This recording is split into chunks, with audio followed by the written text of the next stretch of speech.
सत्ता तब झलकती है जब इंसान अपनी इंसानियत के धन का पिटारा पूरा खुले हस्त से न्यौछावर करता है।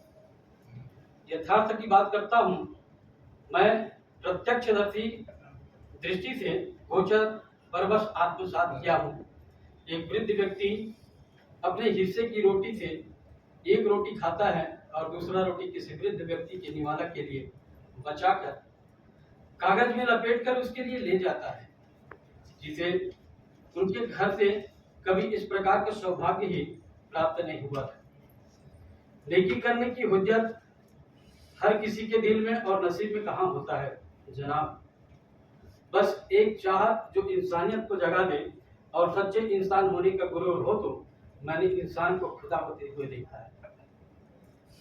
मैं उस महान इंसान की बात कर रहा हूँ जहाँ असहाय वृद्धों का सुबह की गुनगुनाहट में चौपाल लगती है। जब मैं पाठशाला के लिए सुबह तकरीबन 10 बजे प्रस्थान करता हूँ, वह चौपाल जहाँ सभी वृद्धजन न जाने आपस में किस बात को लेकर चर्चा परिचर्चा कर रहे होते थे, मानो सभी अपनी अपनी आप बीती बातों को एक दूसरे की बातें समझ सुलझाने की हिमायत कर रहे हों। लेकिन की वह दीवार जिसे गुजरते न जाने कितने राहगीरों ने नहीं निहारा होगा। शायद उनमें से कुछ तो बहुत कुछ सीखा होगा और कईयों ने नजरअंदाज कर मुंह फेर अपनी राह ले लिया होगा।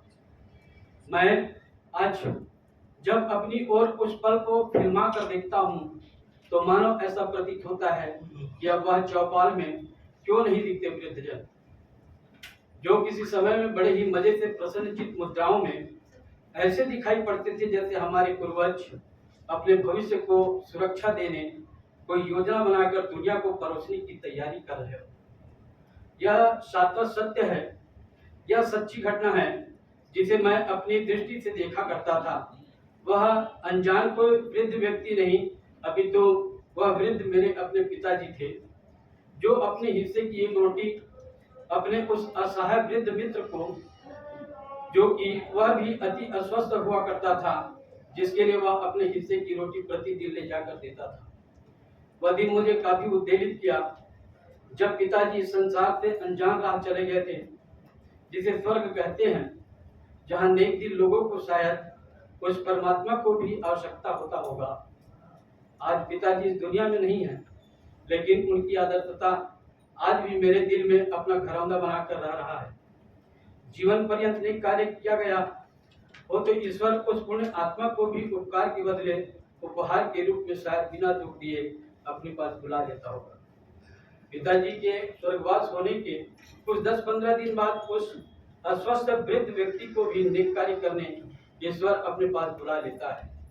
यही सत्य है कि इंसान होने के नाते इंसानियत को कभी न त्यागे और जहाँ तक हो दीन दुखियों की सेवा करने मिले तो यथासंभव अपने से जितना बने अवश्य करें।